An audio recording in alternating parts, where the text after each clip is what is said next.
जय Shri Krishna. I welcome you all on behalf of Lord Krishna. ऐसा कहा जाता है कि आप दिन की शुरुआत जिस तरीके से करते हैं पूरा दिन वैसे ही जाता है। मेरे लिए तो ये हर दिन कुछ इतना बेहतरीन तरीके से शुरू हो रहा है जब पिछले अब 15 दिनों से कृष्ण कथा के प्रोग्राम को मैं लाइव ले रहा हूं। और मैं मानता हूं कि आपके भी पूरे दिन बहुत अच्छे जा रहे हैं जस्ट बिकॉज क्योंकि हर सुबह आप भी ये कृष्ण कथा के प्रोग्राम को अटेंड कर रहे हैं। फ्रेंड्स, मैं आज बहुत ज्यादा खुश हूं कि मुझे ये 15 दिनों से आप लोगों के साथ लाइव नॉलेज शेयर करने का मौका मिल रहा है। मुझे कमेंट में ये तो बताइए कि अगर आप पिछले 15 दिनों से मुझे सुन रहे हैं तो आपका एक्सपीरियंस कैसा रहा है। और साथ ही साथ दोस्तों, जो हमारे पहली बार व्यूअर्स हैं, अगर आपने हमारे सोशल मीडिया के पेज को फॉलो नहीं किया, सब्सक्राइब नहीं किया, तो कर दीजिए कि जिससे आप हर दिन की ये कृष्ण कथा को एंजॉय कर सके।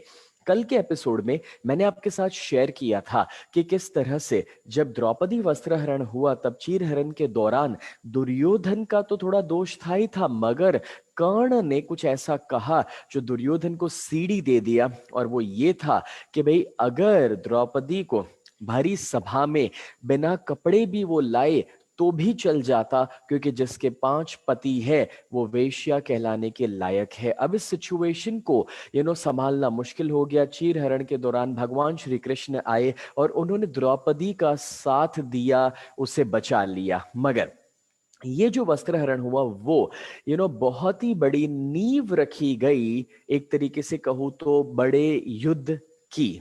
अब दोस्तों, यहां पर मैं देख सकता हूं कि भक्ति लिख रहे कि divine beginning to each day, या मोनिका लिख रहे वंडरफुल एक्सपीरियंस, नंदिनी लिख रहे ऑसम, अमिता लिख रहे attitude change, that's great, wonderful friends. अब यहां आज मैं आपके साथ बात करना चाहता हूं कि कर्ण ने जब ऐसा कहा तो क्यों कहा, या फिर इसके पीछे की वजह क्या थी। चलिए थोड़ा सा हम कर्ण के बैकग्राउंड में चले जाते हैं। मैं आपको बताना चाहूंगा कि 5 पांडव के बारे में तो आप सब जानते हैं, मगर शायद बहुत कम लोग ये जानते हैं कि कर्ण जो है वो सबसे बड़े पांडव थे। मतलब कि मां कुंती के पहले पुत्र थे पांडव, जो कर्ण थे। My mistake, sorry. मां कुंती के जो पहले पुत्र थे वो थे कर्ण। और आपको पता होगा दोस्तों कि कुंती जी को वो प्राप्त हुए थे सूर्य के माध्यम से। सूर्य देव के पुत्र थे कर्ण, तो उन्हें सूर्य पुत्र कहा जाता था। और उनकी सबसे बड़ी पता है क्वालिटी क्या थी? वो दानवीर थे। यस, सही सुना आपने। मतलब कि बहुत सारे लोगों की वो मदद करते थे, सेवा करते थे, हेल्प करते थे। मतलब कि इतिहास में उनसे बढ़कर दानवीर कोई नहीं था, ऐसा कहा जाता है।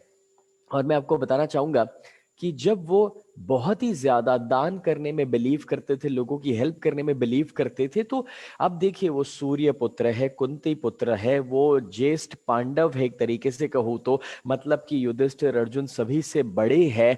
और योद्धा क्या कहूँ, योद्धा भी वो बेहतरीन थे। लेकिन दिक्कत कहाँ हुई वो देखिए। उनकी जिंदगी में प्रॉब्लम ये हो गया कि उनके गुरु से उन्होंने कुछ बातों को छुपाया था, और उनकी असली आइडेंटिटी वो खुद नहीं जानते थे। अब जब कोई इंसान अपनी सही पहचान को ना जानता हो और पूरी जिंदगी अपनी सही पहचान को खोजते रहे, तो कहीं ना कहीं वो भटकने वाला है, जो कर्ण के साथ हुआ। अब वो कितने महान योद्धा थे उसका मैं आपको एग्जाम्पल शेयर करूं।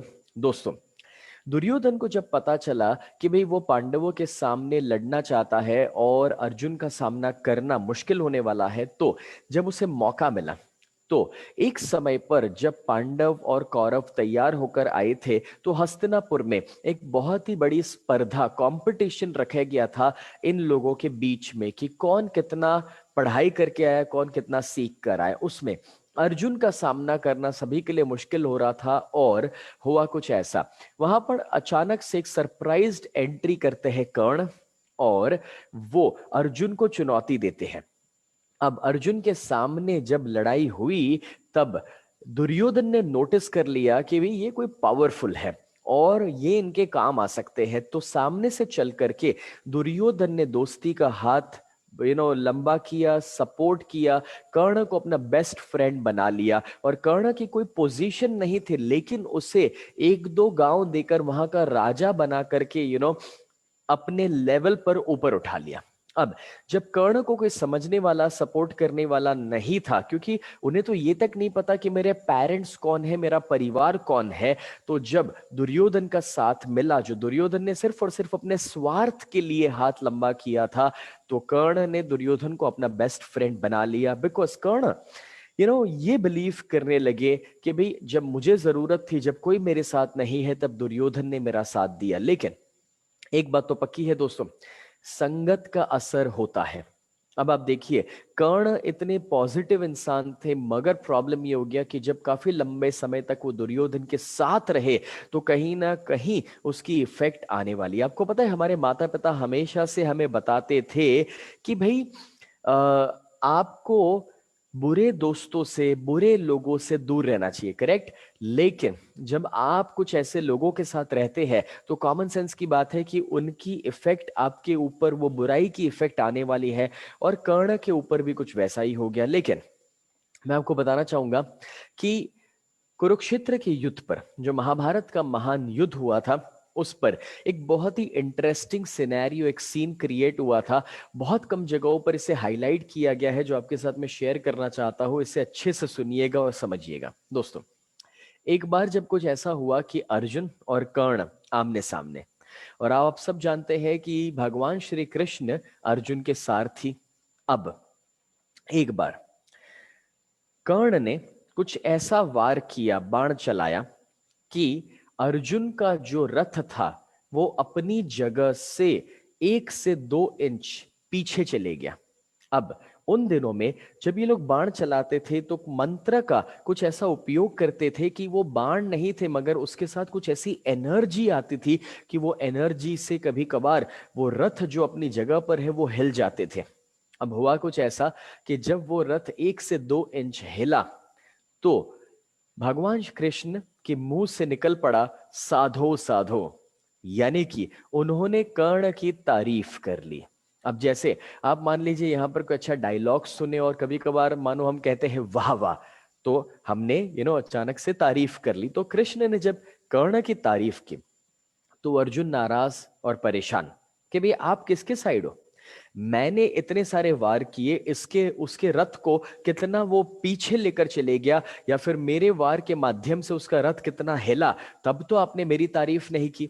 मगर कर्ण का एक छोटा सा वार मेरे रथ को थोड़ा सा क्या हिला दिया, आपने उसकी तारीफ कर दी। और तब भगवान श्री कृष्ण अर्जुन को रियलाइज कराते हैं कि भाई तुम्हें पता है कि तुम्हारे रथ पर कौन सवार है? आपको पता है, रामायण और महाभारत में एक कैरेक्टर कॉमन थे, ये बहुत कम लोग जानते होंगे। यस, वो थे हनुमान जी, पवन पुत्र हनुमान। अब आप देखिए दोस्तों, आपको हैरानी होगी ये जान करके कि एक किस्सा महाभारत में दिखाया गया है कि भीम, जो कहा जाता है कि भाई 10 या 100 हाथी की शक्ति वाले थे, वहां पर हनुमान जी कभी बंदर के रूप में बैठे हैं, और उनकी पूंछ बीच में आ रही है जहां से भीम चल के जा रहे थे, और भीम उनकी पूंछ को हिला भी नहीं सके थे। अब भीम को तब रियलाइज हुआ कि वो हनुमान जी है, और उसके ईगो को तोड़ने में हनुमान जी ने मदद की। अब जरा सोचिए दोस्तों कि वही हनुमान जी एक्चुअली सवार थे अर्जुन के रथ के ऊपर। कभी आप कोई फोटोग्राफ्स या वीडियोस को देखेंगे ना, तो अर्जुन के रथ के ऊपर जो फ्लैग था, वो फ्लैग में हनुमान जी का फोटोग्राफ आपको नजर आएगा। मतलब कि पवन पुत्र हनुमान जो है, वो हनुमान जी, भगवान हनुमान सवार थे अर्जुन के रथ के ऊपर। तो कृष्ण अर्जुन को समझाते हैं कि भाई पवन पुत्र हनुमान जी तुम्हारे रथ पर सवार है, और बाकी बचा तो मैं इस रथ पर खड़ा हूं, और उसके बावजूद अगर कर्ण तुम्हारे रथ को हिला सकता है, तो वो तारीफ के काबिल है। बोल श्री कृष्ण कन्हैया लाल की जय। दोस्तों, अर्जुन के लिए बहुत बड़ा रियलाइजेशन था, क्योंकि जब उसे ये पता चला, तो आप समझ सकते हैं कि कर्ण कितने पावरफुल थे। मगर अब पक्की बात है कि जब भगवान कृष्ण अर्जुन के साथ थे, तो जीतना तो अर्जुन को ही था। मगर इस पूरे किस्से में से मैं आपको यह समझाने की कोशिश कर रहा था कि भाई कर्ण कितने पावरफुल थे, कितने अच्छे थे, मगर जस्ट बिकॉज क्योंकि उन्होंने गलत इंसान का गलत साइड का साथ दिया, उनके जितने भी क्वालिटी और स्किल थे वो उन्हें काम नहीं आए, या उनका अंत ऐसे ही हुआ जैसे बुरे लोगों का हुआ। मैं यहां से आपको ये चीज जरूर सिखाना चाहूंगा दोस्तों कि कभी भी कोई बुरी संगत में अटक मत जाओ, फंस मत जाओ। अभी अभी हमारे फेसबुक और यूट्यूब के ऊपर एक पेज चल रहा है जिसका नाम है युवा जोश। युवा जोश के ऊपर हमने एक वीडियो शेयर किया था कि आपके दोस्त कैसे होने चाहिए, और उसमें हमने आपके साथ 7 क्वालिटी शेयर की, कि 7 ऐसी क्वालिटीज की जो अगर आपके दोस्तों में है तो आपको उनसे दूर रहना चाहिए, बच जाना चाहिए। उसमें से मैं अगर आपको थोड़ी हिंट देने की कोशिश करूं, एक, अगर आपके कोई ऐसे दोस्त है जो खुद के ही परिवार से दूर रहते हैं या आपको अपने परिवार से दूर करते हैं, तो उनसे दूर हो जाइएगा। या फिर आपके ऐसे दोस्त हैं जिनकी लाइफ में कोई गोल नहीं है, कोई पर्पस नहीं है, और वो सिर्फ टाइम पास करना पसंद करते हैं, तो उनसे दूर हो जाइएगा। मैं कहना ये चाह रहा हूं दोस्तों कि संगत का असर होता है। आप जैसे लोगों के साथ रहेंगे उसका इफेक्ट आपको मिलने वाला है, जो कर्ण के साथ हुआ। अब जब अर्जुन का ज्यादातर वक्त भगवान श्री कृष्ण के साथ गया, तो आप समझ सकते हैं कि वो अपनी लाइफ में चाहे कितने भी भटक रहे थे या सही दिशा में नहीं थे, मगर भगवान उसे सही दिशा में लेकर के आए थे। तो मैं आपको यहां पर यह समझाना चाह रहा हूं कि आपको भी ये करना जरूरी है, आवश्यक है। अब दोस्तों, इस एग्जाम्पल के द्वारा मैं आपको बताने की कोशिश कर रहा था कि जब द्रौपदी वस्त्रहरण हुआ तो वो बहुत ही बड़ा कारण बन गया युद्ध का। लेकिन अब परिस्थिति कुछ ऐसी है, युद्ध होने की बहुत बड़ी संभावना है, कौरव युद्ध चाहते हैं, तो क्या किया जाए। तो भगवान श्री कृष्ण ने सभी को एक एक करके पूछा कि क्या आप युद्ध चाहते हैं। अब दोस्तों, उन्होंने सबसे पहले युधिष्ठिर से पूछा। तो आप सब जानते हैं कि युधिष्ठिर तो धर्मवीर थे, मतलब कि वो धर्म का पूरा पालन करने में बिलीव करते थे। वो एक इतने महान इंसान थे कि कोई उनके साथ कितना भी बुरा कर जाए, मगर तो भी वो सामने वाले के साथ धर्म का पालन करने में मानते थे। तो हुआ कुछ ऐसा कि जब युधिष्ठिर से पूछा भगवान श्री कृष्ण ने कि क्या आप युद्ध चाहते हैं, तब उन्होंने कहा कि नहीं, मैं युद्ध नहीं चाहता हूं। ये देखकर द्रौपदी खुश नहीं थे, क्योंकि द्रौपदी के साथ बहुत बुरा हो चुका था। और जब द्रौपदी के साथ बुरा हो चुका था, इसीलिए द्रौपदी चाहते थे कि जो मेरे साथ हुआ उसका बदला लिया जाए। तो द्रौपदी ने जाकर उसके बाद सभी से पूछा कि क्या आप युद्ध चाहते हैं। अब मुझे बताइए, जब उन्होंने अर्जुन से और भीम से पूछा तो उनका क्या जवाब होगा। दोस्तों, अर्जुन और भीम योद्धा है, और एक योद्धा की सबसे बड़ी खासियत पता है क्या होती है, वो लड़ने के लिए तैयार होते हैं दोस्तों। तो जब अर्जुन और भीम से पूछा गया तो उनका जवाब था हाँ। लेकिन अब अलग अलग लोगों से जब द्रौपदी पूछ रहे हैं, उसमें से जब मां कुंती से पूछा गया कि मां क्या आप युद्ध चाहते हैं, अब मां कुंती जो जवाब देंगे ना, उसके ऊपर भविष्य डिपेंड कर रहा था। क्योंकि युधिष्ठिर युधिष्ठिर हमेशा से मानते थे कि मां जो कहे वो सबसे बड़ा धर्म है। तो अब मां कुंती के लिए मैं आपको थोड़ा उनका बैकग्राउंड देना चाहूंगा। वो पूरी जिंदगी ना दुख में बिताए थे। वो जब प्रार्थना करते थे तो भगवान से दुख मांगते थे। और जब किसी ने पूछा कि आप ऐसा क्यों करते हैं, तब मां कुंती हमेशा समझाते थे कि मैं दुख इसलिए मांगती हूं क्योंकि मैं दुख में ही भगवान के, अपने ईश्वर के करीब रह पाती हूं। ये कितना बड़ा पॉइंट है दोस्तों। आपको पता है, हम इंसान ज्यादातर समय जब सफल होते हैं, सुख में होते हैं, तब अपने ईश्वर, अपने भगवान को भूल जाते हैं। लेकिन जब हमारी जिंदगी में तकलीफ आती है, प्रॉब्लम्स आते हैं, तभी हमें हमारे ईश्वर और भगवान याद भी आते हैं। आपको नहीं लगता कि कोई बड़ी पूजा रखवाना या फिर कोई बड़ी जगह पे यात्रा करने जाना, कोई मन्नत, ये सब हम कब करते हैं, जब तकलीफ आती है, प्रॉब्लम्स आते हैं। ऐसा नहीं होना चाहिए दोस्तों। मां कुंती तो हमेशा प्रार्थना में दुख मांगते थे, ये कहते हुए कि मैं अपने भगवान के करीब रह सकूं। जिस मां ने, जिस स्त्री ने पूरी जिंदगी दुख मांगा है, दोस्तों आपको हैरानी होगी वो जान करके कि जब उनसे पूछा गया कि क्या आप युद्ध चाहते हैं, तो उनका जवाब था यस, मैं युद्ध चाहती हूं। और पता उनका कारण क्या था। वो कहते हैं कि जो समाज स्त्री की मर्यादा का उल्लंघन करे, उस समाज को जीने का कोई अधिकार नहीं है। अब सोचिए दोस्तों, उस जमाने में मां कुंती ने जो कहा, आपको नहीं लगता कि आज के जमाने में भी वो अप्लाई हो रहा है? मुझे कमेंट में बताइए अगर आप अग्री करते हैं इस बात को। तो मुझे दुख होता है ये कहते हुए कि आज इंडिया में जहां कहीं भी स्त्री के साथ कुछ भी गलत हो रहा है, तो वो इसीलिए हो रहा है क्योंकि वो गलत करने वाले इंसान को कहीं ना कहीं ये फीलिंग है कि मैं बच जाऊंगा। मुझे ये कहना नहीं चाहिए, मैं कोई नहीं होता कहने वाला, मगर एक बात पक्की है कि जब हमारा जस्टिस सिस्टम कुछ ज्यादा डिले करेगा डिसीजंस देने में, तो सीधी बात है कि वो बुरा करने वाले इंसान को ये पता है कि भाई अगर मैं कुछ बुरा कर भी दिया तो या तो मैं पकड़ा नहीं जाऊंगा, अच्छा पकड़ा जाऊंगा तो पैसा देकर बच जाऊंगा, और उससे भी बढ़ करके कुछ नहीं तो एटलीस्ट 10-15 साल तो बोले निकल जाएंगे वो वर्डिक्ट आने में। फ्रेंड्स, फिर मुझे बताइए कि क्यों कोई आदमी बुरा ना करे।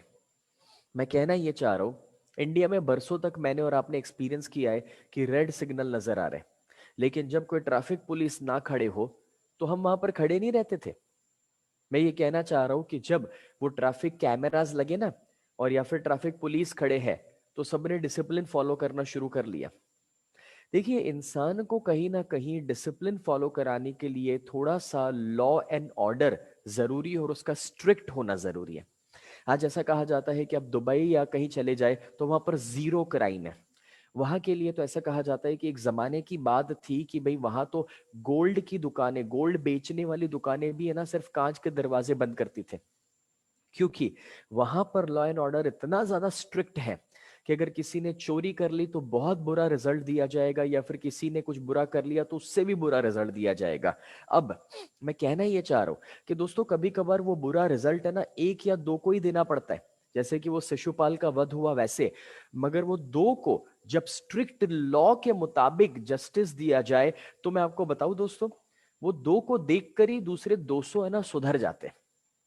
अब मैं कोई नहीं हूं ये कहने वाला कि क्या करना चाहिए, इट्स डेमोक्रेसी, और अल्टीमेटली हमारे कॉन्स्टिट्यूशन को जो सही लगे वो भले हो, मगर अल्टीमेटली बस कुछ चीजों को फास्ट करने की जरूरत है।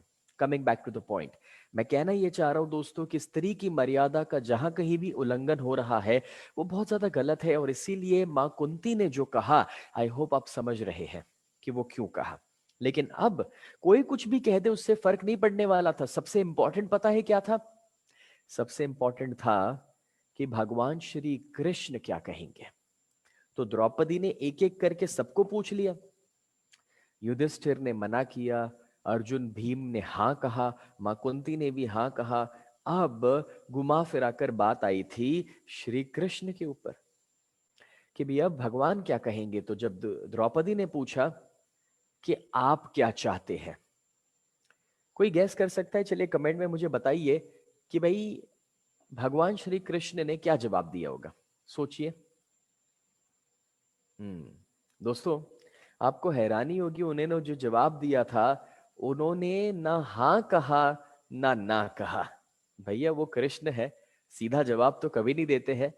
तो यू नो जब भगवान को पूछा गया क्या आप युद्ध चाहते हैं, भगवान का जवाब था नहीं, मैं युद्ध नहीं चाहता हूं। इतना बोलकर उन्होंने पॉज लिया और आगे क्या बोला पता है? मैं युद्ध नहीं चाहता हूं। फिर पॉज लिया और कहा, मगर जो होने वाला है उसे मैं रोक भी नहीं सकता हूं। बोल श्री कृष्ण कन्हैया लाल की जय। अब सोचिए जरा दोस्तों, भगवान की एक ऐसी लीला। एक साइड वो कहते हैं कि मैं युद्ध नहीं चाहता हूं, और दूसरे साइड वो ये कहते हैं कि भाई जो होने वाला है उसे मैं रोक नहीं सकता हूं। मतलब कि दोस्तों, उन्होंने हिंट दे दी, ये बता दिया कि भाई महान युद्ध तो होने वाला है और युद्ध करीब आ रहा है, तो उसकी तैयारियां करनी पड़ेगी। अब इस मोड़ पर युधिष्ठिर तो युद्ध चाहते नहीं थे, और जब बड़े भाई मना करे तो छोटे भाई क्या करे। तो इस परिस्थिति में अब सिचुएशन ये है कि वो युधिष्ठिर को समझा रहे हैं मगर युधिष्ठिर गलत करना नहीं चाहते थे। तो क्या किया जाए। बहुत कम लोग ये जानते हैं दोस्तों कि जब द्यूत क्रीड़ा हुई थी, यानी कि द गेम ऑफ गैम्बलिंग, आपको नहीं पता होगा कि जब धृतराष्ट्र के द्वारा इनविटेशन आया और युधिष्ठिर गए खेलने के लिए, तो जस्ट बिकॉज कि बड़े पिता की ओर से इनविटेशन आया है और उनको पता है कि वो कुछ फंसने के लिए जा रहे हैं, उसके बावजूद वो गए थे और तब उन्होंने सब कुछ खो दिया। और उनको पता है कि वो खोते जा रहे तो भी खेलते जा रहे हैं, क्योंकि वो धर्म का पालन करने में बिलीव करते हैं। तो युधिष्ठिर इतने अच्छे हैं कि वो किसी के साथ बुरा करना ही नहीं चाहते हैं। तो भगवान कृष्ण ने बहुत कुछ उनको समझाया और ये भी कहा कि चलो आप युद्ध नहीं चाहते, मगर जब वो लोग लड़ने के लिए आएंगे सामने से तब आप क्या करोगे। तो तब तो लड़ना पड़ेगा ना। लेकिन अभी भी वो मानने को राजी नहीं। तो भगवान ने एक रास्ता दिया। पता है क्या रास्ता दिया दोस्तों। भगवान ने एक ऐसा रास्ता दिया कि जो हम सोच तक नहीं सकते हैं। भगवान ने कहा कि फिर चलो एक काम करते हैं, हमारी ओर से शांति संदेश भेजते हैं। मतलब कि कौरवों को, दुर्योधन को हम ये मैसेज भेजे कि भी हम लड़ना नहीं चाहते हैं, हम शांति चाहते हैं और बातचीत करके यानी कि डिस्कशन करके इस बात को खत्म कर देते हैं। अब मुझे बताइए दोस्तों कि इतना इंपॉर्टेंट मैसेज कि जिससे इतना महान युद्ध रुक सकता है, वो देने के लिए किसको जाना चाहिए। सीधी बात है कि पांडवों की टीम में जो सबसे बेस्ट हो, जो सबसे अच्छी बातचीत कर सके, इन्फ्लुएंस कर सके, उसी को जाना चाहिए ना। तो मुझे बताइए कौन था जो सबसे अच्छी बातचीत कर सकता था। यस, वो और कोई नहीं थे मगर भगवान कृष्ण थे कि जिन्होंने डिसाइड किया कि मैं शांति दूत बनकर जाऊंगा। अब उन दिनों में शांति संदेश देने के लिए कोई छोटे से इंसान को भेजा जाता था, मगर ये तो भगवान खुद गए। और मैं आपको बताना चाहूंगा कि वो शांति संदेश देकर गए, जब शांति दूत बनकर गए तब वहां पर क्या हुआ, भगवान के साथ क्या हुआ, वो एग्रीमेंट फाइनल हुआ या नहीं, वो एक बहुत ही इंपॉर्टेंट पॉइंट है दोस्तों। पहले तो मैं कुछ लोगों को यह भी याद करवा दूं कि अगर आपने इस वीडियो को लाइक नहीं किया कर दीजिएगा और शेयर नहीं किया तो कर दीजिए, वॉच पार्टी ऑन कर दीजिए, जिससे ज्यादातर लोगों के साथ हम ये मैसेज को पहुंचा सके। और फ्रेंड्स, कल मैं आपको वो शांति दूत बनकर भगवान जब गए तो वो किस्सा कितना अमेजिंग हुआ है वो आपके साथ शेयर करने वाला हूं। मगर मुझे याद करवा दो, ओके सॉरी, कल हम लाइव नहीं हो रहे हैं। कल तो वीकेंड है, सैटरडे संडे, और सैटरडे संडे को मेरा 2 दिन का बहुत ही पावरफुल वर्कशॉप है चेंज योर लाइफ का। तो अब मैं लाइव होने वाला हूं सोमवार सुबह 8:30 बजे। तब हम जानेंगे कि भगवान शांति दूत बनकर गए तब क्या हुआ, और उससे भी बढ़कर के अब हम अगले हफ्ते में भगवत गीता की बात करने वाले हैं। तो तैयार हो जाएगा वो सीखने के लिए। लेकिन मुझे बहुत ज्यादा खुशी है, इस सैटरडे संडे का जो मेरा वर्कशॉप है चेंज योर लाइफ का दोस्तों, आप उसे पूरे परिवार के साथ ऑनलाइन अटेंड कर सकते हैं दोस्तों। ऑलमोस्ट 6-6 घंटे का एक ऐसा वर्कशॉप की जो आपकी लाइफ को ट्रांसफॉर्म करके रख देगा, आपके अंदर से सारी नेगेटिविटी दूर करा सकता है, डर को तोड़वा सकता है, गोल्स अचीव करने में आपकी हेल्प कर सकता है, ज्यादा पैसे कमाने के लिए आपको स्ट्रैटेजीज मैं देने वाला हूं, आपकी बुरी आदतों को आप तोड़ पाएंगे, अपने रिश्तों को इंप्रूव कर पाएंगे। ऐसा बहुत कुछ है जो आप ये 2 दिन के वर्कशॉप में लाइव सीखने वाले हैं मेरे साथ दोस्तों। ये वर्कशॉप जो कभी 10-10, 15-15 हजार रुपए में हम किया करते थे, ऑनलाइन की वजह से वो वर्कशॉप बहुत ज्यादा नॉमिनल फीस में मैं आपके सामने रख पा रहा हूं, एंड दैट इज जस्ट 1500। मतलब कि अगर आप ये 10 घंटे के वर्कशॉप की वैल्यू काउंट करिए ना, तो सिर्फ और सिर्फ 150 रुपए प्रति घंटे के आपको ये वर्कशॉप में शेयर कर रहा हूं। मतलब कि आप सोचिए दोस्तों कि वो नॉलेज कितना वैल्यूएबल है जो इतनी कम प्राइस में एक टोकन फीस के ऊपर आपको मिल रहा है। तो उसका बेनिफिट जरूर लीजिएगा। And I am so grateful and thankful to all our supporters. ये सारे नाम ऐसे हैं दोस्तों जो बिना कोई स्वार्थ हमें साथ दे रहे हैं ये कृष्ण कथा के प्रोग्राम को आप तक पहुंचाने के लिए। So I am so grateful and thankful. अब जो सैटरडे संडे के वर्कशॉप में आ रहे हैं उनसे जरूर मिलेंगे। आप सोच सकते हैं कि अगर फ्री में मैं इतना नॉलेज आपके साथ शेयर कर सकता हूं तो अगर थोड़ा सा पैसा चार्ज कर लूंगा तो सीधी बात है कितनी सारी चीजें आप सीखेंगे, आप समझ सकते हैं। अब डायरेक्टली कृष्ण कथा में मंडे सुबह 8:30 बजे हम वापस मिलेंगे। जय श्री कृष्ण।